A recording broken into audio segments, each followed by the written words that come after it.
Good morning, dreamers. It's June 21st. We have the Modern Day Warrior Workshop coming up. That's this Friday. Today's Tuesday. I'm sitting out here in a beautiful morning and I can hear the doves cooing, and I have a couple swallows that have built a nest. You can't see it, it's right behind the camera. And so they may be buzzing through here. They have some baby eggs up there, and they're not too happy about us being out here on the porch this morning. So I got a question this morning, actually got it last night, about the difference between commitment and obligation. You know, what's the distinction between those two? And my first thought that came up for me in my life was that the distinction is less strong than I may have thought at first. Like, the first thought that comes up is a commitment is something you choose, and obligation is something that's put upon you. But the tenor of them is the same either way. It's the sense that you have something to do, an action, things to do that with an imposing type of force over you. So you could be committed to something that you like, but you could also be committed to something you don't like. I made a commitment, I gotta do it, which is where it starts to blur, right? It starts now to feel like an obligation, even though you entered into it willingly. So they're kind of the same. We have a big truck coming by. I don't know if you guys can hear me over the truck. There's some construction down the road. So this distinction, it can get really blurry really quickly.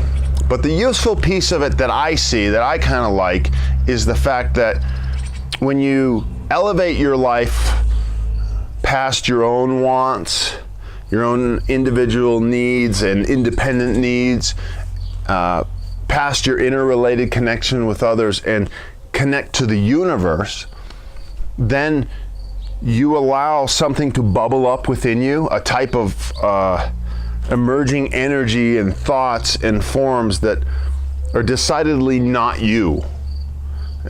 Another way of saying this is like the divine presses through you. So you become loose enough that, kind of like a marionette, so that God can pick you up and do things with you. Now, when we're younger children, we kind of rebel against that because we want to have control of our own lives. But eventually we kind of learn that that's an illusion. We really have very little control of our own lives. And about the only thing we can really control is this sense of loosening to access this wide range, this palette of colors I call the shades of intimacy behind you, so that you can press out into the world, or shine out into the world, or vomit out into the world this energies of art, and vomit can be art. Let me be clear. So obligation, commitment, you know, it all becomes a loosening and an allowance, And so if you can make the distinction between your ego mind, which is fear-based, and the divine light that comes through you, then your actions aren't obligations or commitments, they're simply divine. When you're in the trap and the circle of the ego, then you're fear-based, and everything kind of feels like an obligation because I'm afraid of this, and I made these commitments, and I got to do this, and I got to do this, and I got to do this. There's also that sense when the divine comes through, it's like, oh, I got to do this, but it's an allowing instead of a crunching forward. And I've experienced that in my life in a lot of different ways, and there's a closure and an opening that happens, and it's disturbing how often you can be walking like this. It's because that's your habit, and it sets you as a distinct person separate from everyone else. So there's this closure habit that I have, and I see it in a lot of other people, and you do it when you don't even know.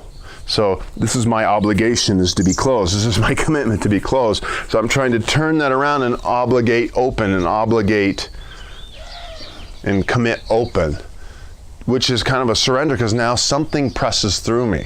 Something bubbles up from the earth from this grass that comes through.